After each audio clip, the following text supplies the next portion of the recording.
되시겠습니까? 그럼.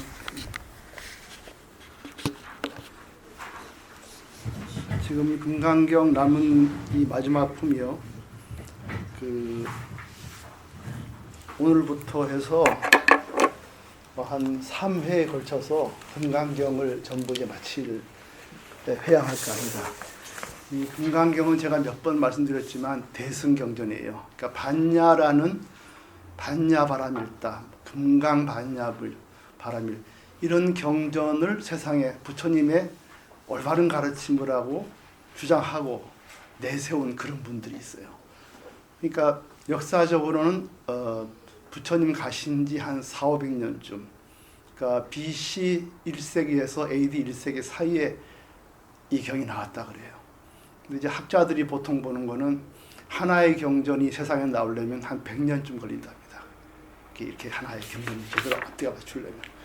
그러면 BC 한 3세기쯤부터 이 경전이 조금씩 나오기 시작했지 않나 싶고, 그러자면 이 경전을 내세운 분들의 한 파가 부처님의 제자로서 이제 역사를 통해서 존재했다는 걸 우리가 알 수가 있습니다. 그럼 이 반야부는 인도뿐 아니라 뭐 중국, 한국에 걸쳐서 매우 이 속에 심오한 그 깨우침이 들어가 있습니다. 그러니까 부처님의 결국은 깨우침이지만 그 부처님의 깨달음을 정말 우리에게 그대로 하나의 가감 없이 그대로 전해주는 경전이라고 많은 선인들이 칭찬을 했습니다. 이 안에는 심지어는 세상의 모든 비밀이 들어가 있다. 이 속에는 영원한 어떤 진리가 들어가 있다. 이런 말을 많이 했어요. 그리고 이걸 통해서 우리가 세상의 그 헛된 세계를 넘어서 진정한 깨달음의 세계에 들어갈 수가 있고, 이 속에 참으로 세상을 바라보는 그 눈이 있다. 이렇게 이제 얘기를 많이들 합니다. 그래서 이 경전이 이 안에는 그 부처님이 가시고 나서 한 300~400년 동안에 불교가 흘러오면서 가지는 모든 신앙에 대한 깊은 성찰과 비판이 들어가 있습니다. 그래서 이분들의 입장에 보면은 부처님의 그 훌륭한 가르침과 그 신행이 점차 왜곡돼서 이제 부처님의 그 바른 가르침이 정말 땅에 숨어버릴 그런 위기에 이분들이 나타나서 이거는 불교의 부처님의 가른 깨달음이 아니다 하고 외치면서 나온 경전입니다. 그래서 이 경전을 읽다 보면 이 안에는 그 바른 깨달음을 신라 같은 그 풍전등화의 유란의 위기에 있는 부처님의 깨달음을 어떻게든 건져서 전하고자 하는 강한 열망과 또 현실에 대한 어찌 보면 좀 뭐랄까요, 분노라 할까요, 뭐 이런 것도 좀 우리가 느낄 수가 있습니다. 그래서 우리가 지난주까지 28분까지 했는데, 사실 이 금강경은 22분부터 32분까지가 거의 전반적으로 결론 부분으로 갑니다. 가면서 그 당시 잘못된 불교의 신앙에 대해서도 매우 어떻게 보면 가차없는 비판도 한 부분이 있어요. 그래서 우리가 그 부분에 대해서 매우 깊이 생각을 해봐야 됩니다. 그걸 통해서 지금 불교가 제대로 가고 있는지, 과연 현재 불교가 우리에게 부처님의 바른 정법, 바른 깨달음을 주고 있는지, 그리고 불교가 지금 이 세상에서 하나의 그 인간의 세상에 등불이 되고 있는지, 이것도 우리가 이 경을 통해서 바라볼 수가 있습니다. 현명한 사람은 역사를 바라보잖아요. 이미 2000년 전에 있었던 그 시대의 불교의 신행에 대해서 그 신라 같은 어떤 그 부처님의 정법을 세운 것이 이 금강경이거든요. 그게 이제 BC 1세기 전인데, 그때가 지금부터 한 거의 몇천 년, 2000년 됐죠. 그때 그 사건을 깊이 보면은 지금 오늘 우리 자신을 또 볼 수가 있습니다. 그래서 금강경은 크게 보아서는 큰 거울입니다. 부처님의 깨달음의 거울일 수도 있고, 종교의 신행이 잘 가는지 안 가는지 비춰볼 수 있는 거울이 될 수도 있고, 또 내가 제대로 사는지 안 사는지 비춰보는 거울이 될 수도 있고, 또 내 수행이 잘 되고 있는지 아닌지를 바라볼 수 있는 거울도 됩니다. 이거는 그러니까 그런 면에서 우리의 역사의 그 삶을 되돌아보고 오늘 또 자기를 되돌아보는 그런 이제 역할도 가르침도 우리한테 주고 있는 것이죠. 제가 지난번에도 말씀드렸지만 그 부처님 가시고 한 300~400년 후에 불교가 가는 방향이 크게 보아서 한 3가지가 됩니다. 이거는 제가 역사책을 보아 뒤져서 알게 된 게 아니고 금강경 내용 보면은 그런 게 보이고 있어요. 첫째로는 보시를 많이 하는, 훌륭하죠. 보시를 많이 하는 그런 이제 파가 있었어요. 또 한 파는 그 연등 부처님에 대한 설화로 연등 부처님한테 많이 그 장엄을 하면은 그 덕으로 부처님도 다 이 서가모니불로 됐다. 또 결혼할 때도 우리가 7송이 꽃을 바치잖아요. 부처님한테. 그것도 다 연등 부처에 나오는 선해보살 이야기가 나와 있어요. 연등 부처님이 하루는 이제 이렇게 성에 들어오시는데 왕이 복을 혼자 지려고 꽃을 다 매수해버린 거예요. 이 신에 꽃이 없습니다. 설산에 내려온 선해보살이라는 사람이 자기도 부처님 꽃을 바치려고 그냥 꽃이 하나도 없는 거예요. 물어보러 왔더니 어느 조만한 가게에 처녀가 7송이 꽃이 있어요. 그걸 달라고 했더니 처녀가 내가 잘생겼으니까 나하고 결혼해주면 꽃을 주겠다. 이 사람이 나는 수행하는 사람이라 할 수가 없다. 그러면 다음 생에 세대생생 결혼을 약속해다오. 그러니까 이 사람이 약속을 합니다. 대신 내가 공부하는 거는 막지 말아 달라. 이렇게 해서 7송을 가지고 5송이는 자기가 바치고 2송은 그 여자가 바치고 이렇게 해서 7송이를 바치죠. 이게 이제 연등불 꽃신앙이고 지금 불교식 결혼은 다 그렇게 7송이를 바치는 건 다 거기서 나왔어요. 이처럼 이제 연등불 신앙이 있어서요. 이게 장엄입니다. 절에 가서 모든 걸 장엄하게 하고 이것도 장엄하게 하는 거. 이렇게 통해서 복을 지음으로써 부처님 계신 곳을 장엄하는 것으로서 복을 짓는 이런 것도 있었고, 그 다음에 수행, 선정을 닦아서 수행하는 이런 3파가 있었나 봐요. 근데 이 파가 뭐 잘했으면 별 문제가 없죠. 근데 현실은 보시라는 사람들은 다음 생에, 내 생에 큰 과보를 기대하는 거죠. 과보를 기대하고 장엄도 내가 이만큼 장엄했다 하고 장엄의 그 큰 규모에 따라서 자기의 또 과보를 기대하고요. 또 수행자는 수행한 대로 이제 수행의 단계가 있어요. 수다원과 그 다음에 사다함과 아나함과 아라함과 각각 어떤 차이가 있냐? 수다원가를 얻으면은 이 세상에 7번 환생한 다음에 해탈한다 그래요. 사다함과는 한 번만 오면은 해탈하고, 아나함과는 저 세상에 태어나서 다시 안 오고 거기서 해탈한다. 그래서 우리가 뭐 극락세계 가서 해탈한다 그러잖아요. 똑같은 거예요. 오지 않고. 아라함과는 여기서 해탈하고 금상에 해탈하고. 그래서 이제 영혼이 아트만이 7번 왔다 갔다 하고 한 번 왔다 이런 식. 그래서 서로 이제 나는 사다함 너는 안함 서로 이제 가지고 위안을 따지는 게 있었어요. 이것이 이제 당시의 불교의 신앙의 현실이었습니다. 그런데 한 부처님의 가르침을 따르는 한 파가 있었어요. 반야부파인데 그분들이 보기에는 이 모든 것이 미래에 대한 자기 안전을 위한 걸 뿐이에요. 참으로 자기가 부처님의 가르침은 일체법이 내가 없고 일체법이 다 무상해서 내가 없는 걸 깨닫는 거거든요. 그래서 일체가 다 비어있는 도리를 깨달아가는데 현재 불교의 수행은 가면 갈수록 더 내가 더 강해지고 있어요. 그 자아가 강해지는 것 속에는 이기심인 거예요. 미래에 대한 내려는 게 있어요. 안전. 그래서 이 3가지를 뭘로 봤냐면 나라는 존재, 나라는 관리가 더 강해지고 있고 미래에 대해서. 그 다음에 다음 생에 내가 좋은 데 태어나겠다. 다음 생에 좋은 집안의 사람으로 태어나겠다는 인상입니다. 사람이란 이건 계아라 그래요. 자기 혼자라는 얘기죠. 계아. 그리고 그 다음 중생상. 나는 일체 중생에게 많이 보시 베풀었다. 그 복으로 나는 좋은 데 갈 것이다. 나는 몇 번이나 환생할 거다 하고 이제 목숨, 영혼이라는 걸 한문으로 하면 수자라고 합니다. 수자상. 이거를 불법으로 알고 있어요. 나라는 생각, 나는 얼마나 훌륭한 일을 많이 했나. 그래서 다음 생에 미래에 나는 좋은 집안의 사람으로 태어날 것이다.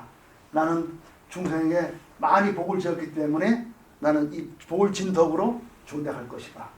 나는 수행한 다음에 영혼이 한 번만 가본 것만이다. 두 번 가봅니다. 이거를 다 부처님 가르침으로 알고 있어요. 근데 이 공을 닦는 무상과 무을 닦는 깊이 닦는 이 수행하는 또 한 파의 반야부 보살들, 반야부의 스님인지 그건 아직 모릅니다만은 이 반야부의 이 수행자, 부처님의 제자들 보기에는 이 모든 부처님의 가르침이 그 뿌리를 보면은 다 자기의 이기적인 거예요. 미래에 대한 자기 준비 그런 거였어. 그렇다면 그건 해탈의 길이 아니라 욕심의 길이고 집착의 길이에요. 근데 그 말을 해도 안 되는 게 이분들 입장에서는 이게 철떡같이 부처님 길이라고 생각하고 있는 거예요. 그래서 이분들 입장에서는 이 반야부를 매우 거칠게 비판을 하는 것 같이 보입니다. 경에 보면 그걸 느낄 수가 있어요. 그래서 이 반야부를 대해서 이분들이 어떤 비판을 했냐면은 이랬습니다. 이분들이 이렇게 갈 수 있는 거는 근본적으로 이 모든 모델의 그 뭐라 그러죠? 그 벤치마크라고 그러죠? 뭐라 그러냐고요? 표준이 부처님이세요. 이분들은. 부처님은 전생에 많은 복을 지어서 32가지 복덕상을 갖추고 그래서 깨달았다. 이렇게 해서 얻었다. 이런 이 모든 것이 일로 간다고 생각하고 있어요. 그런데 이제 반야부 사람들은 30 이상 이거는 다 헛거다. 부처님도 32가지 그 모습이다. 아무것도 아니다. 허망한 거다. 일체가 비어있는 그걸 깨닫는 것이 바로 부처님께서 이렇게 얘기를 했던 거예요. 그렇게 하니까 이분들이 반야부의 두 가지의 큰 비판을 해요. 어떤 비판이냐면은 어찌 보면은 심한 비판입니다. 첫째로는 30 이상 없어야 성불을 하겠네. 이런 비판을 했습니다. 너거식으로 하면 복 안 주고 가만히 있어야 되겠네. 그러니까 30 이상을 부정하는 것이 바로 너희들이다 하고 비판했고요. 또 하나의 큰 비판은 너희 반야부는 단멸론자다. 너희 식으로 공하다면 뭐 아무것도 하지 말자는 얘기인데 그거 허무한 거 아니냐 이래 됐습니다. 근데 이 단멸론이라는 비판은 매우 심한 비판이에요. 부처님 때 수행해봐야 아무 소용없다고 쾌락을 누리거나 또는 수행자 중에서도 무임과 임도고 과도 없다고 이렇게 멋대로 한마디로 장어 미꾸라지처럼 이렇게 노는 파가 있었어요. 이 부처님이 그런 사람을 비판하기를 단멸론자라고 했습니다. 자기 마음을 내려놓고 수행해야 참 사람이 되는 것이지 해도 안 해도 아무 소용없다 이런 거는 매우 심하게 비판하셨어요. 그걸 단멸론자라고 합니다. 근데 그런 단멸론이라는 비판을 바로 이분들이 반야부에다 비판을 했습니다. 그래서 금강경에는 우리는 단멸자가 아니다. 우리도 복을 짓는다. 짓지만 내 거를 가지려고 하는 건 아니다. 이런 비판을 하고 있어요. 여기서 큰 차이가 납니다. 근데 현실적으로 이 두 불교 내부의 그 판단, 비판은요, 힘듭니다. 싸움이.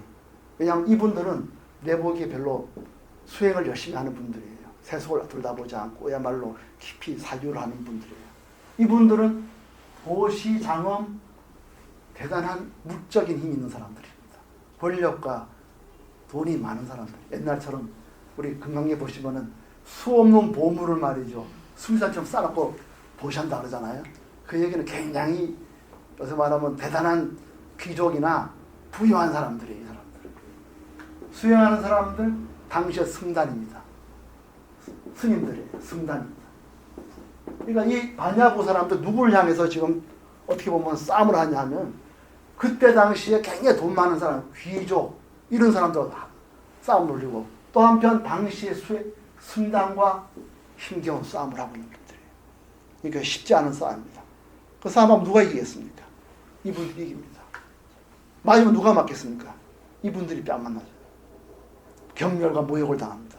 그래서 금강경에 경멸과 모욕을 당하더라도 참고 지내란 말이 많이 나옵니다. 인욕이란 말을 많이 해요. 인욕. 인욕이 욕심을 참는 게 아니고요. 이욕자입니다. 모욕을 참는다. 모욕을 참는다.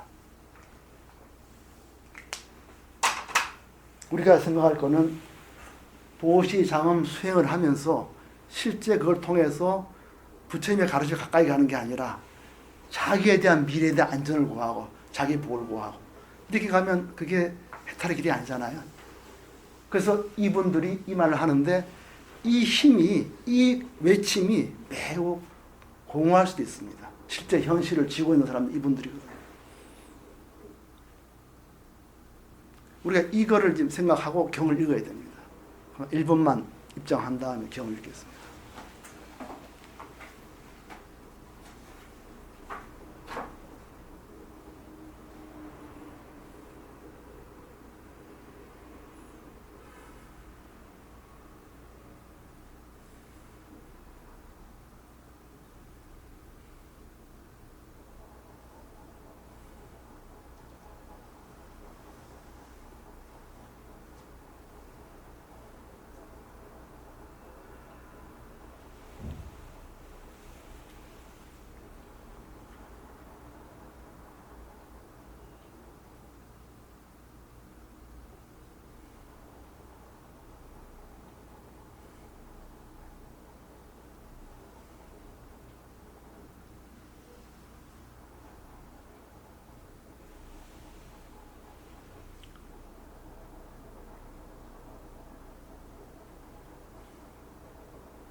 그 일체법이 생로병사가 다 있지만 잡을 게 없어요. 100년 전에 하나도 없습니다. 100년 뒤에 하나 거덜 볼 게 없어요. 일체만법은 하나도 잡을 수 없어요. 그야말로 물속의 달과 같은 겁니다. 허공꽃과 같고. 이렇게 보는 게 공한 걸 보는 거예요. 그러니까 우리가 세상을 바라볼 때 텅 비게 바라보고 일체의 모습을 공하게 바라보는 거예요. 쉽답지 않게. 이렇게 바라본다는 건 뭘 얘기냐 하면은 내 거, 나, 생사 이것이 다 쉽답지 않다는 걸 이해하는 겁니다. 그 지식으로 이해하는 게 아니라 그게 내 마음속에 들어오는 것까지 얘기하는 겁니다. 근데 이거를 깊이 이해하지 못하면은 어떤 비판을 받냐 하면 이렇게 받습니다. 아무것도 하지 말자는 주의. 해봐야 소용없다. 이렇게 생각합니다. 그렇지 않습니다. 공이라는 거는 이 만법이 이 세상의 근본이 하나도 얻을 게 없다는 거예요. 비어있다는 겁니다. 그럼 이게 뭘 의미하느냐. 우리가 예를 들어서 누구한테 보시를 하더라도 100번, 1000번 보셔도 하나도 내를 내쓰지 않는 보시가 있습니다. 이게 공한 걸 이해한 사람의 보시입니다. 1000번, 1000번 여기에 많은 걸 장엄했지만은 이걸로 나는 다음 생에 좋은 데 간다. 이건 놓아버리는 사람이에요. 그 사람이 1000번, 1000번 수행해도 내가 참선을 20년, 30년 했더라도 하나도 한 게 없는 도리입니다. 내가 없는 거예요. 왜 하느냐? 일체 세상의 행복을 위해 하는 겁니다. 만약에 우리 주위에 어떤 분이 계신데 그분이 많이 우리한테 그 보시를 해주거나 우리에게 참선을 하거나 우리에게 그걸 했었어요. 장을 해줬어요. 우리 선언을. 그런데 한 번도 그분이 나랑을 내수지 않는다면은 아마 우리가 굉장히 편할 겁니다. 그런데 우리가 그렇지 않고 뭘 했다 그래서 자꾸 자기를 내세우는 사람 가까이 가보시면 굉장히 힘듭니다. 실제 우리가 이런 NGO라든지 복지단체 장들을 보면요. 우리가 뭐 신문지상에 보면 굉장히 훌륭한 사람 같지 않아요? 실제 가보면 굉장히 안 그런 사람 많아요. 그런 동토리를 뭐 깨닫지 않은 분도 할 수 있겠지만 가보면 그 자기 아상, 자기 그 굉장합니다. 그러면 그 옆에 있는 사람은 굉장히 힘들어요.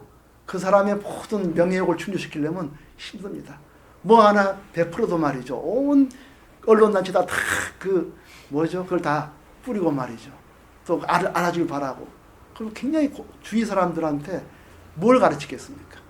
할수록 자기가 더 구하는 게 있잖아요. 근데 진짜 이렇게 공도를 구하는 사람이 있으면은 그분 주위에는 굉장히 평화가 흐릅니다. 그토록 부처님의 가르침은 인생의 깊이를 보면서 동시에 주위에 평화를 주는 거거든요. 그러나 이거를 이론적으로 이해하거나 깊이 삶의 현장 속에서 자기 삶을 반성하면서 얻어지지 않으면 그 공돌이는 매우 그 관념적이 되고요. 동시에 마음의 평화를 주지 못합니다. 저도 이 나이에 뭐 부족한 점이 많지만은 이 반야부나 공돌이를 이론적으로 이해하는 사람들 보면요, 나중에 허우적거립니다. 그냥 공하다 하면 나중에 뭐가 뭐 자기도 모르는 거예요. 그게 삶 속에서 삶의 뿌리로 세상의 실상의 진리로 받아들이는, 그렇게 가지 않으면 지식에 불과하게 됩니다. 이제 22장 우리가 오늘 이제 끝부분이지만 22분부터 이제 얘기하거든요. 이제 이 조계종 이 금강경이 굉장히 중요한 금강경입니다. 제가 몇 말씀드리지만 인도의 산스크리트 본을 가지고 번역한 거예요. 그 아주 좋습니다. 77쪽을 보세요. 77쪽. 공돌에 대해서 매우 깊이 얘기합니다. 이 공한 게 뭐죠? 다 하시는 겁니다. 우리가 그동안 공부하고 다 하세요. 텅 비어 있는 겁니다. 이 세상이 우리가 매일 밥 먹고 엄마 아버지하고 하지만 그 모습의 모든 존재 실상은 텅 빈 겁니다. 내 걸 잡아볼 수가 없어요. 100년째도 하나도 없습니다. 그리고 우리가 받아들이는 겁니다. 그러면 우리가 일체 보시와 장엄 수행을 하면서도 내가 없는 도리로 해내버리면은 그게 평화가 옵니다. 그게 공돌이거든요. 그러면 만약에 부처님도 공하다, 그러나 공한 내가 있다, 이건 바른 공이 아닙니다. 그렇죠? 그래서 이 공돌이를 설명을 많이 하려고 하는 겁니다. 이분들도 그래요. 이 위에 분들이 야, 너가 공하는 건 너는 있지 않냐, 너는 잘난 척 하지 않냐, 이렇게 자꾸 얘기를 하고 있어요. 그렇지 않다. 이분들은 우리가 뭘 하더라도, 설령 내가 남에게 보시를 하더라도 나의 명예욕은 있습니다. 나 좀 알아주는 사람 없나?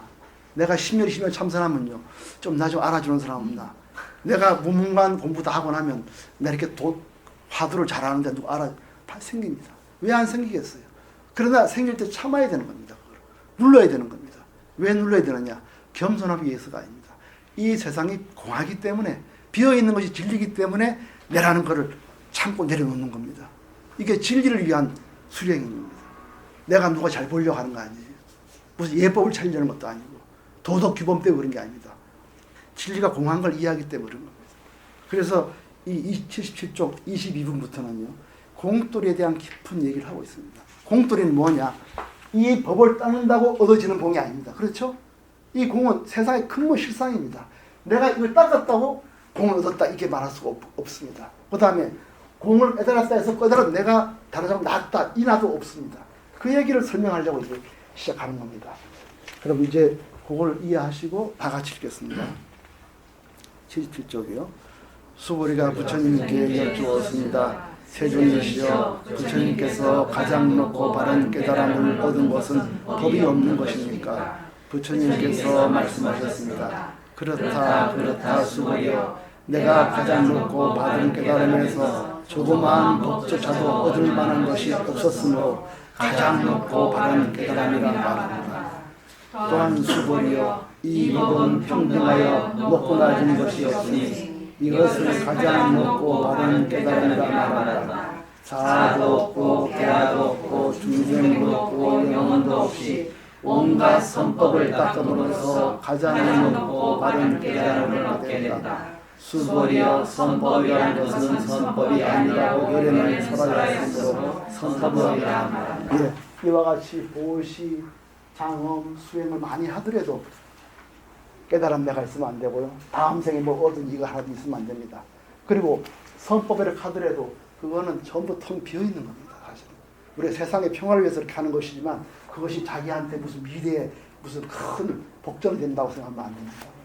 그래서 그리고 여기서 깨달았다 그래서 내가 열애라 그래서 열애가 있습니까? 텅 비어 있습니다. 열애라는 이름만 내가 쓰는 거예요. 잠시 남들이 열애라 그래주고, 그래서 우리가 수행자라 그러고 하는 것이 수행자 따로 있는 게 아닙니다. 그래서 텅 비어 있고 일체가 평등하다는 것을, 공돌이를 굉장히 깊이 우리한테 깊은 그 공의 세계를, 사색의 세계를 보여주고 있습니다. 그리고 이것이 진정으로 부처님의 깨달음인 것입니다. 읽어볼까요? 수보리여, 삼천대 전세계에 있는 상들의 왕 수미산만큼의 치고 무더기를 가지고 무시하는 사람이 있다고 하자, 또 이 반야바라 위경의 사국에만이라도 받고 지니고 있고 외워 다른 사람을 위해 쓰여지는 사람이 있다고 하자. 그러면 앞의 복덕은 뒤의 복덕에 비해 대개 하나에도 미치지 못하고 천에 하나, 만에 하나, 억에 하나에도 미치지 못하며 더 나아가서 어떤 생이나 이유로 미치지 못한다. 이거 굉장히 어려운 말입니다. 왜 어렵냐면 이 말 뜻이 어려운 게 아니라 현실이 이렇습니다. 누가 어느 절에 몇십억을 내준 사람하고 일체만법은 다 비어있다 이 말하고 일체만 비어있다는 말이 더 올바 가치 있다는 말을 하기가 쉽지가 않습니다. 그렇게 대우받지도 못합니다. 그러나 어느 선지 중에서도 우리 백봉 선생님은 이 허공도를 매우 강조하셨습니다. 우리 젊을 때는 우리가 왜 그렇게 비었다 말씀하시지 다 못 이해했습니다만은 지금 생각하니까 이 텅 비어있는 이 허공돌이 어렵게 생각하면 안 됩니다. 이 허공이라고 생각하면 됩니다. 그냥 공한 거를 자꾸 어렵게 관념을 생각하지 마세요. 이 허공 중에 지구가 있고 달도 있잖아요. 허공을 바라보세요. 지구도 없어지죠. 달도 없어지죠. 이 허공 속에서 일하는 일입니다.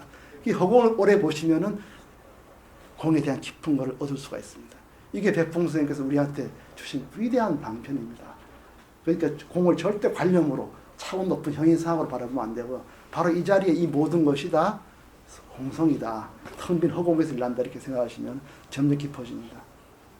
그래서 그 부처님도 나도 중생을 제도했기 때문에 내가 다음 생에 부처 됐다 이런 말 절대 생각하지 않는다 이 말을 하고 있습니다. 이게 공에 대한 깊은 이해에서 나온 말씀입니다. 읽어볼까요? 수보리여 그대는 없으면 없다한가 그대는 여래가 나는 중생을 제도하리라는 생각을 한다고 말하지 말라. 수보리여 이런 생각을 하지 말라. 왜냐하면 여래가 제도한 중생이 실제로 없기 때문이다.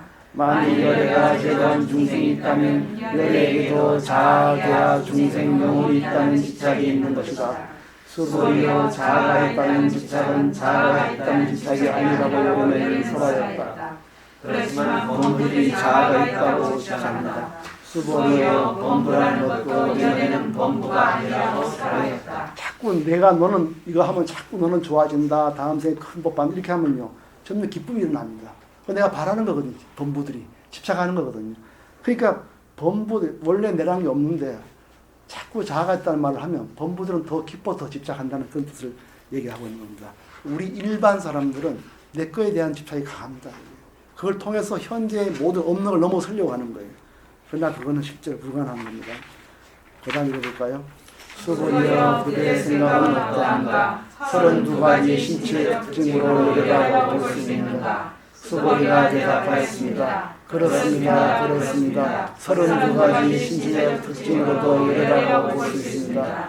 부처님께서 말씀하셨습니다. 수보리여 32가지 신체의 특징으로 여래라고 볼 수 있다면 전륜 상황도 여래겠구나. 수보리가 부처님께 말씀드렸습니다. 세존이시여 제가 부처님께서 말씀하신 뜻을 이해하기로는 32가지 신체의 특징을 가지고는 여래를 볼 수 없습니다. 그때 세존께서 개성으로 말씀하셨습니다. 형색으로 나를 보거나 음성으로 나를 찾으면 삿된 걸을 뿐 여래 볼 수 없습니다. 네, 바로 이 사람들한테 하는 말입니다.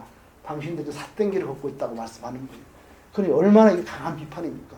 이분들 다 불자거든요. 그러나 이분들이 가는 길은 삿된 길입니다. 해탈할 수가 없어요. 내 거를 더 바라는 그런 수행을 하고 있는 것입니다. 그러니까 이제부터 나옵니다. 바로 이분들의 말을 전하는 거예요. 이분들 뭐라고 그랬겠습니까? 그러면 삼신도 하지 말아야 수행인가? 너거는 단멸자 아니냐? 일단 비판을 이제 우리가 하고 있는 걸 알 수가 있습니다. 읽어봅시다. 수보리여 그대는 신체적 특징을 원만하게 갖추지 않았기 때문에 가장 높고 바른 깨달음을 얻은 것이다 라고 생각한다면 수보리여 그대는 신체적 특징을 원만하게 갖추지 않았기 때문에 가장 높고 바른 깨달음을 얻은 것이다 라고 생각하지 말라. 수보리여 그대가 가장 높고 바른 깨달음의 마음을 낸 자는 모든 법이 단절되고 소멸되어 버림을 주장한다고 생각한다면 이런 생각을 하지 말라. 왜냐하면 가장 높고 바른 깨달음의 마음을 낸 자는 법에 대하여 단절되고 소멸된다는 관념을 알지 않기 때문이다. 그렇게 해서 이 단멸론자라는 욕도 먹었습니다. 이분들이. 공을 깊이 하면 오히려 그 공을 통해서 진정으로 수행의 길을 알 수가 있거든요. 근데 이분들 입장에서 본다면은 32산 부정하고 나 이런 걸 다 부정해버리니까 그렇게 비판. 지금도 우리가 그걸 잘 깊이 생각해야 됩니다. 지금도 우리 이 순간에 수행하는 공토를 말하면 다 싫어합니다. 내 거를 다 보장하는 길을 놓아버릴 것 같거든요. 포기하는 것 같거든요. 이 길을 가서는 절대 인생의 실상을 볼 수가 없습니다. 자기 걸 자기가 진정으로 해탈하기를 걸을 수가 없습니다. 그래서 이렇게 얘기합니다.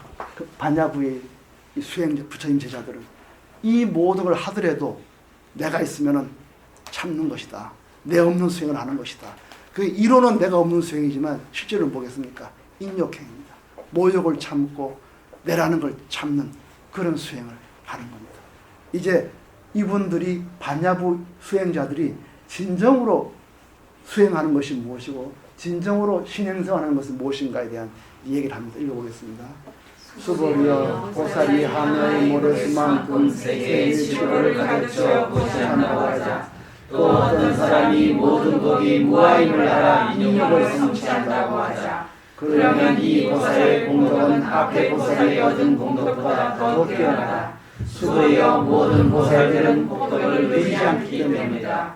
수보리가 부처님께 여쭈었습니다. 세존시여 어찌하여 보살이 복덕을 누리지 않습니까? 수보리여 보살은 주연 복덕에 탐욕을 내거나 시작하지 않아야 하기 때문에 복덕을 누리지 않는다고 설한 것이다. 우리가 예를 들어서 아파트 앞에 운동장에 유리가 많이 있었다. 지나갈 보고 내가 다 치웠다고 합니다. 나는 이 치운 공덕으로 내가 무슨 복을 얻고 어떻게 되고 이렇게 생각하는 거는 다 내 거를 얻어가는 집착의 길입니다. 그러나 그런 걸 다 했더라도 하나 또 내랑 일하지 않고 그냥 사람들에게 도움을 줬다. 그 정도 끝나면은 바로 보살의 반야부의 공덕을 아는 복덕이라고 하는 것이죠. 그렇기 때문에 이 수행을 하면서 내가 일하거나 부처가 일하면 안 됩니다. 그렇지 않겠습니까? 텅 빈 이 자리는 평등한 겁니다. 부처도 그 자리는 부처라는 게 없는 거예요. 우리가 모습을 쓰면서 가짜로 부처라 할 뿐이지 본래 그 자리에서는 텅 비어 있는 겁니다. 그렇기 때문에 부처님도 내가 부처가 왔다, 부처가 있다 이렇게 말하지 않는다는 겁니다. 이것이 진정으로 진실을 본 사람, 진리를 본 사람이 행동하는 거죠. 그래서 부처님이 이렇게 말씀하십니다. 읽어보겠습니다. 수보리여 어떤 사람은 열애는 보기도 하고 가기도 하며 앉기도 하고 눕기도 한다고 말한다면 그 사람은 내가 사람 뜻을 이해하지 못한 것이다. 왜냐하면 열애는 보는 것도 없고 가는 것도 없으므로 열애라고 말하기 때문이다. 그래서 그 열애를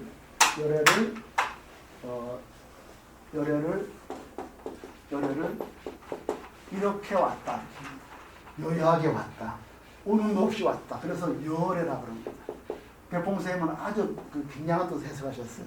온 것 같다. 온 듯하다. 그 좋은 말씀입니다.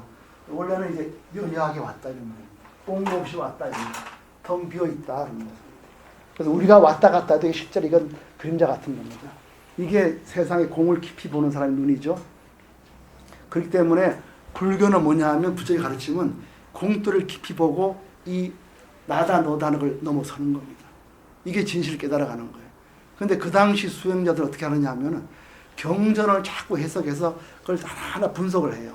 그 나는 죽어서 어디서 해가고 어디 가고 이걸 하면은 뭘 얻고 이걸 하면은 뭘 얻고 이런 인과법만 자꾸 따지는 거예요. 그래서 세상을 딱 놓고 세상의 그 모든 것을 분석해서 하나하나 해석하는 이거를 부처님이 가는 길이라고 생각하고 있었어요. 이분들은 그렇게 생각하지 않습니다. 반야부에서는 그건 절대 부처님 길이 아니다.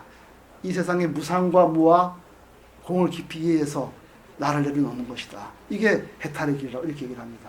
그래서 이제부터 그 얘기를 하고 있습니다. 한번 읽어볼까요? 수보리여 선남자 선녀인이 삼천대천 세계를 부수어 하는 티끌을 만든다면 그대의 생각은 어떠한가? 이 티끌들이 진정 만든가? 매우 많습니다. 세존이시여. 왜냐하면 티끌들이 실제로 있는 것이라면 여러분께서는 티끌들이라고 말씀하지 않으셨을 것이기 때문입니다. 그것은 여러분께서 티끌들은 티끌들이 아니라고 설하셨으므로 티끌들이라고 말씀하신 까닭입니다. 세존이시여, 여러분께서 말씀하신 삼천대천 세계는 세계가 아니므로 세계가 말씀하십니다. 왜냐하면 세계가 실제로 있는 것이라면 한 덩어리로 뭉쳐진 것이겠지만 여러분께서 한 덩어리로 뭉쳐진 것은 한 덩어리로 뭉쳐진 것이 아니라고 설하셨으므로 한 덩어리로 뭉쳐진 것이라고 말씀하셨기 때문입니다. 수보리여 한 덩어리로 뭉쳐진 것은 말할 수가 없는 것인데 어머니들이 그것을 다내고 십자가에 달아듭니다. 예를 들어 내 몸을 볼 때는요, 내 몸 뭘로 되어 있죠? 색수상이 되어 있잖아요. 물질적인 면은 뭐죠? 지수화풍이 있어요. 그 다음에 느낌도 있고 지각도 있고 깊은 기억도 있죠. 행, 식, 안식, 이식 이런 게 있잖아요. 그러면 나를 이해할 때 지수화풍이 있구나. 그럼 지는 뭐냐? 진 땅, 마른 땅, 무슨 땅, 그걸 다 분석하는 거예요. 또 물은 뭐냐? 흐르는 물, 고인 물, 찬물 이렇게 분석하는 것을 가지고 불교가 해야 할 일이라고 생각했던 겁니다. 부처께서 물론 그러셨어요. 내가 없다. 왜 내가 없느냐? 나는 지수화풍으로 되어 있고 색소상이 되어 있기 때문에 내가 없다. 이렇게 말하셨어요. 하신 거는 내가 없는 도리를 말하기 위해서 한 것이지 지수화풍을 하나하나 분석해고 그걸 더 공부하는 게 불교라고 생각해서 하는 아니라는 뜻이에요. 그러니까 우리가 일체 만법을 볼 때는 허공으로서의 모습을 봐야 됩니다. 허공으로서의 남자, 허공으로서의 여자, 텅 빈에 대해서 십답전 모습을 자꾸 보는 그런 이해가 있어야 됩니다. 이것이 우리 해탈하는 길이에요. 그러면은 내가 죽을 때도 하나도 십답지 않은 걸 던지는 겁니다. 그럴 때는 던지는 것도 없어요. 십답지 않기 때문에. 그렇게 해서 우리가 생사를 넘어서고 인생의 진리 속에서 살아가는 거예요. 근데 지금 수행자들이 지수화풍이 뭐 그걸 자꾸 분석하는데 그걸 하는 거예요. 그건 오히려 거기에 집착하는 겁니다. 진정한 해탈이 아니라는 거죠. 그래서 그렇게 말씀하세요. 수보리요 한 덩어리로 뭉쳐진 것은 말할 수가 없는 건 쉽다고 건질 수가 없는 것이에요. 그런데 범부들이 그것을 탐내고 집착할 따름이다. 이렇게 얘기했습니다. 여기서 범부는 누굽니까? 바로 이 보시하는 사람, 장황하는 불자, 수다원, 사담, 아람 이런 걸 자꾸 따지는 수행자를 보고 얘기한 겁니다. 이 사람들을 범부라고 비판을 한 겁니다. 실제 이분들 대단한 위세 있는 불자들이었어요. 이분들 반야부의 그 절절한 부처님의 깨달음을 다시 이어가고자 하는 큰 정열을 느낄 수가 있는 것입니다. 그래서 마지막으로 뭐가 있냐면 부처님의 마음을 들여다보는 일을 합니다. 부처님의 진정한 마음속은 어땠겠느냐. 이분들은 그렇지 않습니다. 부처님 마음속에 사람이 잘 닦으면 다음 생에 좋은 데가 되고 중생의 복을 쌓으면 우리가 점점 윤회를 거듭하다 좋은 데 태어났다가 다시 해탈한다. 이런 마음을 가지고 부처님이 설했다고 얘기를 하는 거예요. 반야부 분들 그렇지 않습니다. 부처님이 이렇게 설했던 거는 사실입니다만은 그러나 그 근본 도리에는 공도리를 허공의 도리를 가지고 말을 했다. 이게 이제 반야부에 주장하는 거예요. 이제 그거를 마지막으로 얘기합니다. 부처님 마음속까지 이제 서로가 이제 토론하는 게 있습니다. 읽어봅시다. 수보리여 어떤 사람이 열애가 자아가 있다는 견해, 계아가 있다는 견해, 중생이 있다는 견해, 영혼이 있다는 견해를 설했다고 말한다면 수보리여 그의 생각은 어떠한가? 이 사람이 내가 설한 뜻을 알았다 하겠는가? 아닙니다. 세존이시여 그 사람은 여태께서 설한 뜻을 알지 못하는 것입니다. 왜냐하면 세존께서는 자아가 있다는 견해, 계아가 있다는 견해, 중생이 있다는 견해, 영혼이 있다는 견해가 자아가 있다는 견해, 계아가 있다는 견해, 중생이 있다는 견해, 영혼이 있다는 견해가 아니라고 설하였으므로 자아가 있다는 견해, 계아가 있다는 견해, 중생이 있다는 견해, 영혼이 있다는 견해라고 말씀하셨기 때문입니다. 부처님께서 다 내가 잘 닦으면 죽은 데 태어나고 하는 거는 실제로는 실답지 않더라도 공부하는 사람을 끌어오기 위해서 그렇게 말씀하셨다는 거예요. 그 근본 속마음은 일체 허공성 속에서 이런 말씀을 하셨다는 겁니다. 말은 했지만 그거는 실답지 않은 말을 아시면서도 중생을 이끌어가기 위해서 그런 말씀을 하셨다는 거예요. 그래서 이제 모든 거 내가 있다, 닦았다, 다음 생에 좋은 데 태어난다, 보살이 된다, 열애가 되었다, 부처가 이 모든 거는 뭡니까? 실답지 않은 겁니다. 그 말을 들었다 실제 있는 것 같이 나도 되겠구나 이렇게 내가 그거 돼야지 하는 거는 절대 안 됩니다. 내가 없어져야 부처가 되는 것이지 내가 뭘 닦아서 부처가 얻어진다. 그거는 환상입니다. 그렇지 않겠습니까? 마지막 부처님이 이제 반야부에서 최후로 말하는 결론은 이겁니다. 읽어보겠습니다. 수보리여 가장 높고 바른 깨달음을 얻고자 하는 이는 일체법에 대하여 이와 같이 알고 이와 같이 보며 이와 같이 믿고 이해하여 법이라는 관념을 내지 않아야 한다. 수보리여 법이라는 관념은 법이라는 관념이 아니라고 여론이 설하였으므로 법이라는 관념이라 말한다. 예, 한 1분만 입장하고 좀 더 하겠습니다. 이게 불이 왔다가 불이 왔다가 불이 왔다가 불이요? 불이 왔다가 좀 꺼지고 꺼져. 그래요? 배터리가 안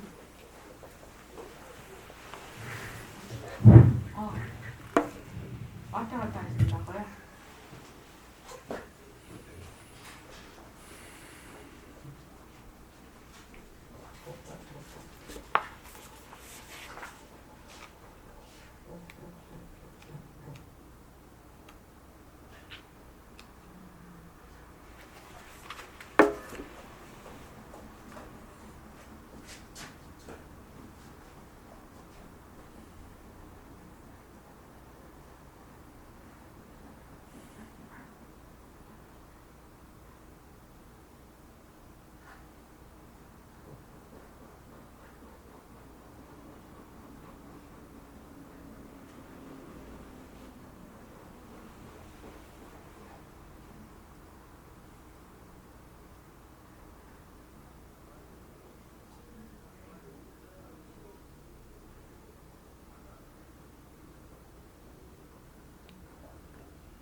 그래서 청아한 음성이 들렸다가 안 들렸다가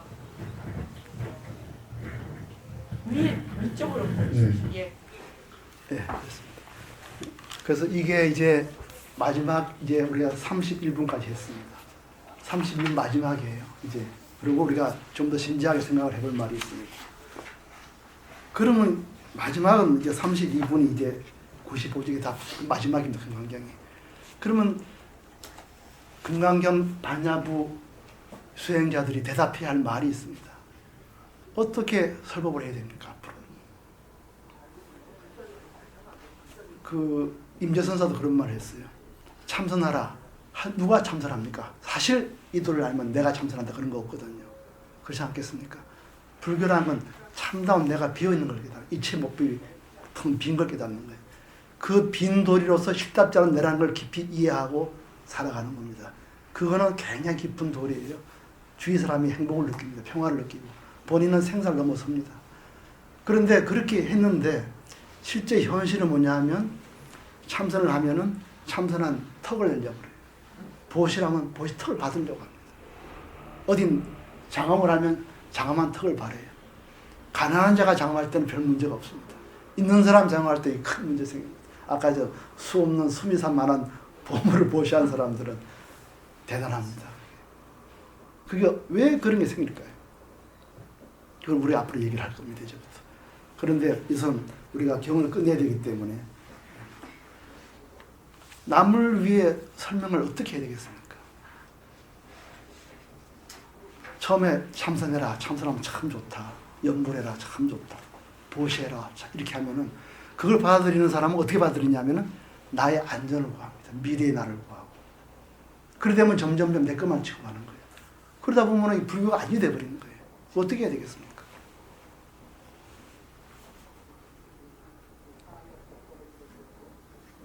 읽어보겠습니다.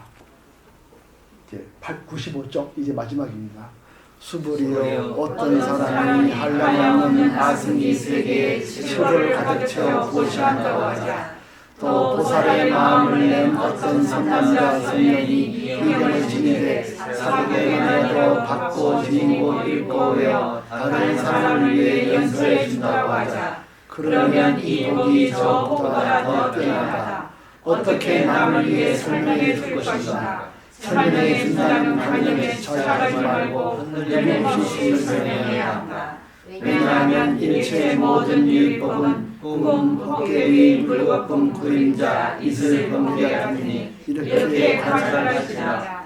스님께서 이 경을 다 설하시고 나니 수보리 장로와 비구 비구니 우아세 우아여 모든 세상의 천신 인간 아수라들이 부처님의 말씀을 듣고 매우 기뻐하며 믿고 받들어 행하였습니다. 남을 위해 섬해줄 때는 그 상에 집착하지 말고 여기서 한문은 그렇죠. 불치어상 여여부동하게 하라. 이런. 상에 집착하지 말고 여여부동하게 하라. 이런 말씀이었습니다. 가르치는 사람이 배우는 사람을 꼬아서는 안 되는 거예요. 너 이거 하면 너한테 좋다. 너 이거 하면 너 집안에 뭐가 좋고 앞으로 너 미래 이렇게 하지 말라는 거예요. 참 어렵습니다. 문 닫을 소리를 하는 겁니다. 사실. 설명해 준다는 관념에 이게 사실은 해석이 조금 그렇지 않습니다. 말하지 않게 원뜻은 이렇습니다. 말하지 않는다고 생각하고 말하라 이런 말입니다. 원래는. 그래서 이거를 원어는 이렇습니다. 원어는 현장 법사가 금강경을 번역할 때는 굉장히 직역을 했거든요. 그래서 재미없어서 안 읽어요 사람들이. 지금 우리가 보는 건 다 구마라집의 그 금강경입니다. 금강경 구마라집은 굉장히 뜻을 잘 이해하기 쉽게 했기 때문에 그 현장 법사는 직역 그대로 했습니다. 직역 그대로 하면 이렇습니다. 운하 위인 연설고 운하 위인 연설고 어떻게 남에게 설할 것인가 이랬어요. 그러니까 이렇게 얘기합니다. 운하 위인 연설이 운하 위인 선설 계시 어떻게 남을 위해 운하 위타 말입니다. 운하 위타 다른 사람을 위해서 선설 널리 말하며 선설 계시 보일 열개자 보일시자 어떻게 남에게 말해서 보일 것인가 예, 현장법입니다. 그럼 이렇게 돼 있어요. 여 불 보다 그대로입니다. 또 그대로예요. 여 불 위 타 선설 계시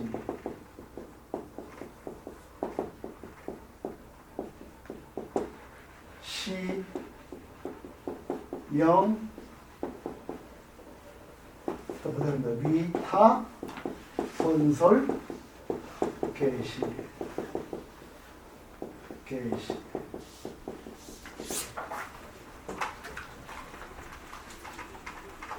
현장 보면 원래 원어는 이렇게 됩니다. 원어는 어떻게 운하 어떻게 남에게 잘 말해서 볼 건가요? 반야부 수행자들 이렇게 말 제자들은 뭐 하듯 하라 어떻게 남한테 선설 계시하지 않는 것처럼 하라 이렇게 돼 있어요. 남한테 말할 때 너 이거 닦으면 너한테 뭐 좋다 이런 거 없이 말하는 거예요. 이걸 이름하여서 남에게 말한다 이렇게 어렵죠? 그러니까 어떻게 했냐면 구마라집은 말이죠. 이거 해봐야 못 알아듣고 중국 사람 못 알아들 거거든요. 그래서 이렇게 했습니다. 구마라집 우리가 알고 있는 금강경 구마라집이죠. 구마라집에 불취어상하고 불취어상 너 이거 참선 많이 하고 보시 많이 하면은 내가 복지어서 다음 생에 아상 인상 주석 이거 취하지 말고 여여부동하라. 여여하게 마음에 흔들리지 말고 설법하라. 이렇게 마음속은 부처님처럼 텅 비어서 공부하라 딱하라 이렇게 해더라도 그 마음은 텅 비게 하라. 여여부동하게 설하라 이렇게 얘기를 했습니다. 이 뜻이 같은 말이죠. 그러니까 우리가 어렵습니다. 예를 들어서 김계수 보살님이 한 사람을 와서 공부하라 그랬어요. 야 공부하면 뭐가 좋은데 참 어렵죠. 그죠? 뭐가 좋죠? 어떻게 얘기 되겠습니까? 참 어렵습니다. 그래서 우리는 여기서 생사의 깊은 뜻을 해탈한다. 그럼 안 옵니다. 이게 닦으면 다음 생에 잘 태어나고 너 집안 잘 되고 너 다음에 새 생에 좋은 인연이 해준다고. 그럼 조금 땡깁니다. 그거 어떻게 해야 되겠습니까? 참 어렵습니다. 이 금강경 뭐냐면 그렇게 말을 하더라도 그 마음은 여여하게 하라. 절대 그걸로 장사하지 말라. 이런 말은 참 어렵습니다. 이게 그겁니다. 그러면서 어떻게 해야 되냐면 늘 수행을 하라고 돼 있어. 어떻게 하냐. 일체 유의법은 모든 모습은 꿈, 헛개비, 물거품 이렇게 자꾸 관을 하라는 거예요. 이게 뭐냐면 허공 가운데 일체 모습을 빙글로 보라는 뜻입니다. 이게 우리 분명히 백봉선생님 늘 말하셨어요. 허공 가운데 지구도 물거품, 땅도 물거품 이렇게 보라는 거예요. 그렇게 깊이 이해하면 공돌이가 나의 삶의 가치관으로 들어오게 되어 있습니다. 이제부터 진짜 공부를 이런 경전 공부에서 진짜 공부입니다. 왜 사람은 이렇게 하면 안 따라오고 이렇게 하면 따라올 거예요. 아까처럼. 왜 범부는 내 거에 대한 얘기를 해주면 기뻐할까요? 우리도 마찬가지죠. 여보가 참선하면 집안이 좋아지고 너 그 힘으로 다음 생에도 좋은 데 태어나고 너 집안도 좋아지고 이러면 매우 기쁘지 않습니까? 왜 이렇게 기쁘죠?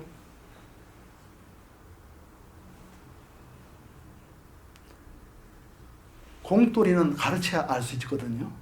그런데 니한테 뭐 돌아간다는 건 안 배워도 강합니다. 어째서 그럴까요?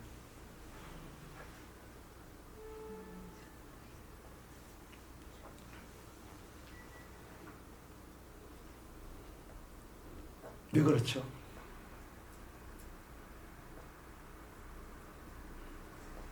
내가 있다는 생각을 계속 하고 사니까 그걸 못 떠나서 그런 거니까요. 네. 왜 그렇죠, 그게? 나라는 생각이 끊임없이 그걸 하죠. 몸이 잠이라고 생각해. 몸이 잠이라고 생각해. 몸에서 그렇게 몸에 들어앉아서. 들어앉아서. 그 이제 여기 대한 설명이 붙여있는 12연기법입니다. 설명. 먼저 외부 경계가 다가오잖아요. 그럼 유깁이라고 그러죠. 우리가 뭐죠? 눈, 안입에서 신이죠. 눈, 귀, 코, 혀, 몸, 입. 이게 접촉이 되죠, 그죠? 바깥에 뭐가 있죠? 색성, 향미, 촉법, 육경이 만나면 뭐가 일어나죠? 접촉이 일어나죠. 접촉과 뭐가 일어나죠? 느낌이 일어납니다. 좋은 느낌은 내가 누구 만나서 굉장히 좋은 느낌이 있으면 오래 갖고 싶어하고, 아기들도 아무것도 안 되는 아기들도요. 엄마 품에 안고 있으면 굉장히 행복을 느끼거든요. 엄마 떨어지면 울죠. 기쁨을 주는 거는 붙잡으려고 그러고, 낯선 거는 버리려고 합니다. 낯선 것이 좋든 말든 그건 관계없어요. 그래서 여기는 가치관의 문제가 아니라 심리적인 문제입니다. 우리는 타고난 심리를 가지고 있어요. 그 심리는 따뜻하고 행복하면 붙잡고, 낯선 거는 버리는 거예요.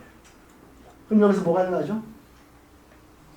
애가 일어납니다. 애착이 일어납니다. 좋은 거는 붙잡으려고 그러고, 나쁜 거는 울고 버리고 하는 게, 이게 우리가 누구나 가지고 있습니다. 생명 현상으로까지 할 수가 있어요. 그 다음 뭐가 있냐면 생각이 일어납니다. 좋은 거는 오래 가지고 싶은 거예요.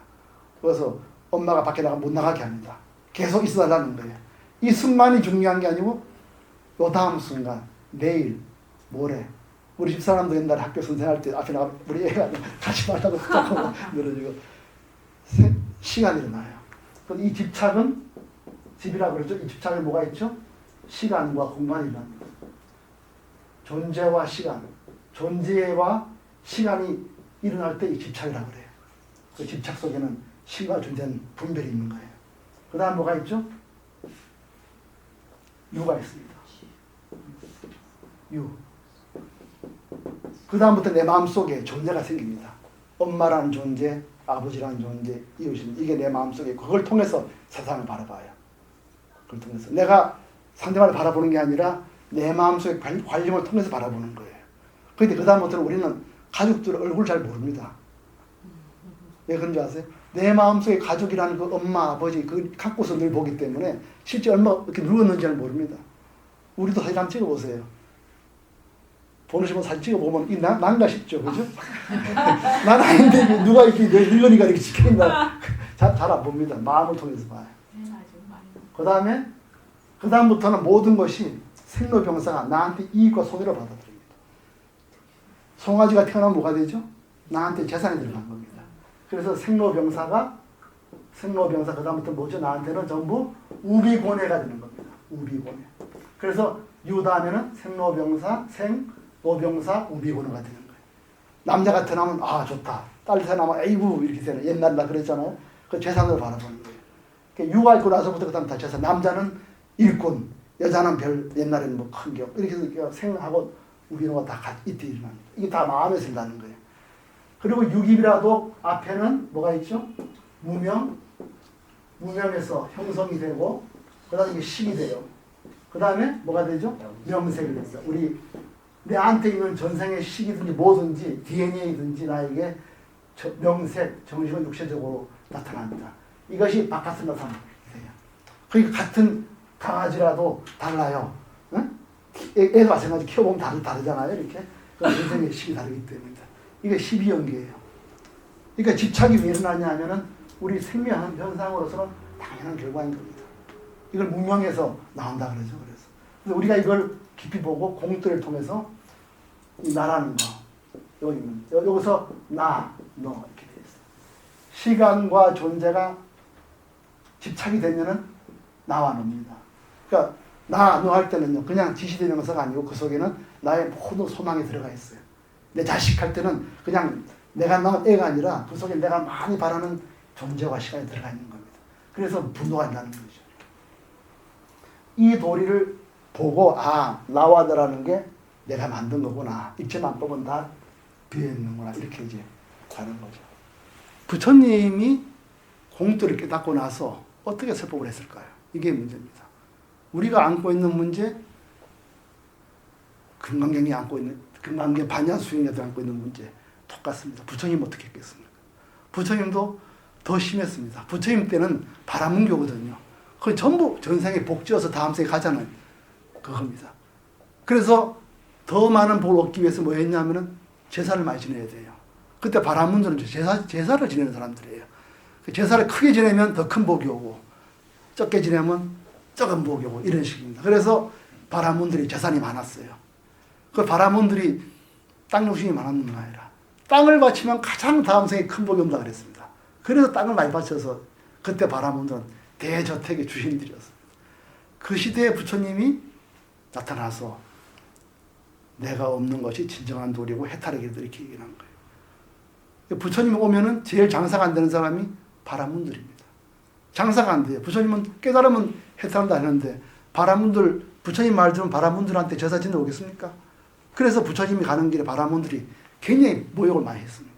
흙을 뿌리고 욕을 하고 부처님 제자들이 이 말에 든다 그러면 전부 우물에다 흙을 뿌려버렸어요. 옛날에는 걸어다녔거든 몇십 년씩 목이 제일 말라요. 그래 마을에다 물을 마셔야 되는데 흙을 뿌려버렸던 겁니다. 그렇게 고통을 많이 당했어요. 그거는 외적의 문제입니다. 어찌해야 되겠습니까? 그래서 오늘은 시간이 있으니까 하나만 말씀을 드리고 다음 우리가 금강경을 가지고 자꾸 깊이 자기를 반성해야 됩니다. 성찰해야 됩니다. 안 그러면 이거 책만 읽고 아무 소용없습니다. 부처님의 가장 위대한 점이 뭐냐면요. 부처님의 가장 위대한 점 학자들 얘기입니다. 역사적 학자들. 이분이 당시에 바라문교나 이런 사람들하고 완전히 다른 철학을 말하는 거예요.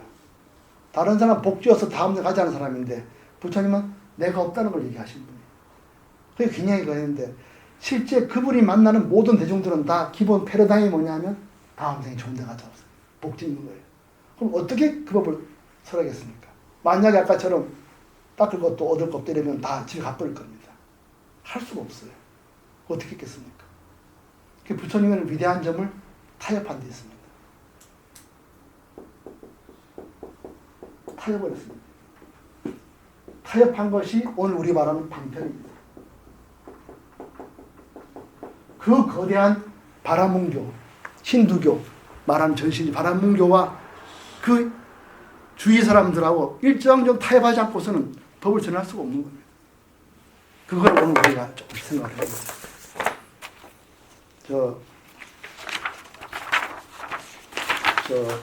제가 오늘 지금 프린트 이쪽을 좀 비행거선이 이쪽 한번 보십시오. 부처님의 병간도를 한번 보겠습니다. 자, 이거. 이와 같이 들었다. 어느 때 부처님께서는 왕사성 가라한다 주건에서 비구들 500명과 함께 계셨다. 그때 왕사성에 한 비구가 있었는데 그 비구는 병이 심해 누운 채로 대소변을 보면서 제 힘으로는 잘 일어나지도 못하였다. 게다가 찾아와 돌봐주는 비구도 없었다. 그는 밤낮으로 부처님의 명호를 부르며 말하였다. 어찌하여 세존께서는 저만 가엾게 여기지 않으십니까? 그때 세존께서 그 비구가 원망하고 부르짖으며 열애에게 기위하는 소리를 천의로 들으시고 모든 비구들에게 말씀하셨다. 내 그대들과 함께 여러 방을 둘러보며 비구들이 사는 곳을 살펴보겠다. 비구들이 대답했다. 그렇게 하십시오, 세존이시여. 세존께서는 모든 비구들에게 앞뒤로 에워싸여 여러 방을 둘러보셨다. 그때 앓고 있던 비구는 세존께서 오시는 것을 멀리서 보고 곧 자리에서 일어나려고 했지만 혼자서는 움직일 수가 없었다. 이때 세존께서 그 비구에게 다가가 말씀하셨다. 가만히 있어라, 가만히 있어라. 비구여, 움직이지 말라. 나에게 좌구가 있으니 나는 여기 앉으면 된다. 이때 비구께서 병든 비구에게 말씀하셨다. 지금 그대의 병은 좀 나았는가? 더 심해지지는 않는가? 제자의 병은 갈수록 더하고 덜하고 왔습니다. 참으로 희망이 없습니다. 간호하는 사람은 어디 있는가? 누가 와서 돌봐 주는가? 지금 이렇게 병이 들었는데도 아무도 돌보는 사람이 없습니다. 지난날 병들기 전에 그대는 병자를 찾아가 문명한 일이 있는가? 병자를 찾아가 문명한 일이 없습니다. 부처님께서 비구에게 말씀하셨다. 그대는 바른 법 안에서 좋은 이익을 얻지 못하였다. 왜냐하면 문명하러 다르지 않았기 때문이다.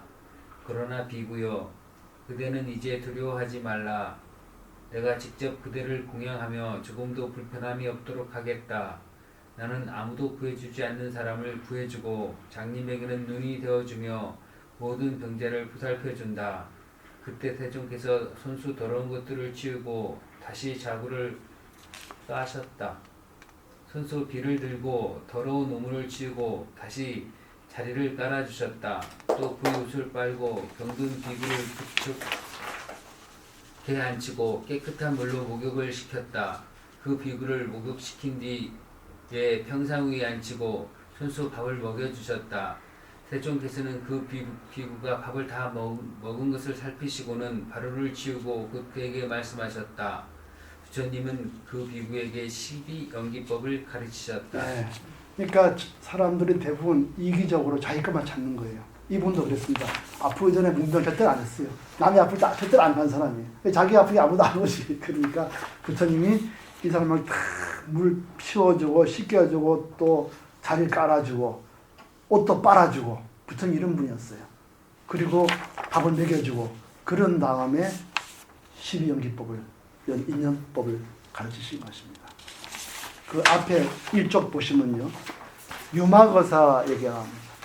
유마거사에게는 법을 전하기 위해서는 먼저 그 사람이 하인되라고 했습니다. 견수공사자. 공사라는 것은 섬긴다 이런 말이거든요. 수는 필요할 숫자.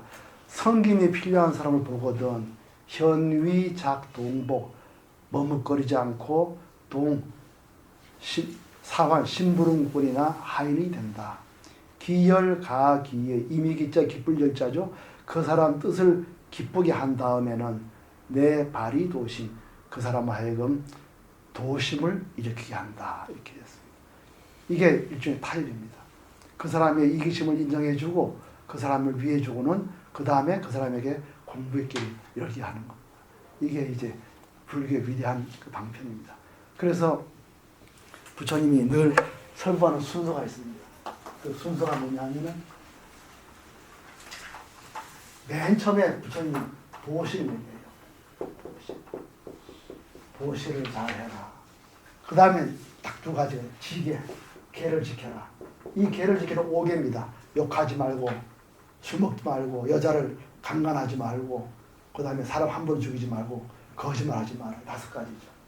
보시와 지계를 지키면 너는 반드시 하늘에 태어난다. 이렇게 얘기를 생천한다. 이렇게 방편을 썼습니다. 그러면은 굉장히 기쁩니다. 아, 내가 나의 미래가 비치는구나. 아주 기뻐요. 그래서 경에 이렇게 나와 있습니다. 이렇게 말해서 마음이 말랑말랑해지거든. 마음이 부드러워지고 깨끗한 더러운 전이 깨끗해지거든. 이런 말이에요. 그 다음에 뭐라냐면 용 사성제 고진멸도로 살아간다. 괴로움의 원인 해탈, 해탈에 대한 길 사성제로 살아간다고 되어 있어요. 이렇게 얘기를 했어요.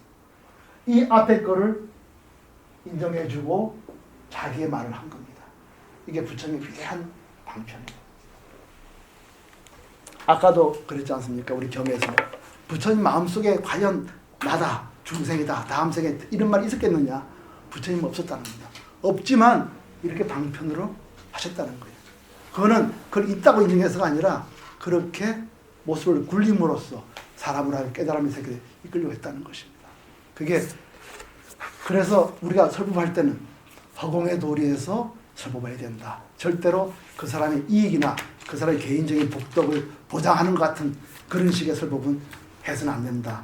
이렇게 얘기를 했습니다. 그래서 오늘 마지막으로 25분부터 한번 읽고 법회를 끝내겠습니다. 25분 81쪽으로 해주십시오. 오늘 하고 다음에 한 2번쯤 더 오가해 금강의 오가 야부성 이 마지막 이 경전 오늘 공부가 굉장히 심오하거든요. 그거를 중국의 선사들은 어떻게 이해했는지 그 다음 시간에 공부를 하고요. 오늘 경전 읽고 끝내겠습니다. 81쪽이요. 수보리여 그대의 생각은 어떤가? 그대는 연애가 나는 중생을 제도하리라는 생각을 한다고 말하지 말라. 수보리여 이런 생각을 하지 말라. 왜냐하면 연애가 제도한 중생이 실제로 없기 때문이다. 만일 연애가 제도한 중생이 있다면 연애에게도 자아계야 중생 영혼이 있다는 지착이 있는 것이다. 수보리여 자아가 있다는 지착은 자아가 있다는 지착이 아니라고 연애는 써야했다. 그렇지만 본부들이 자아가 있다고 지착한다.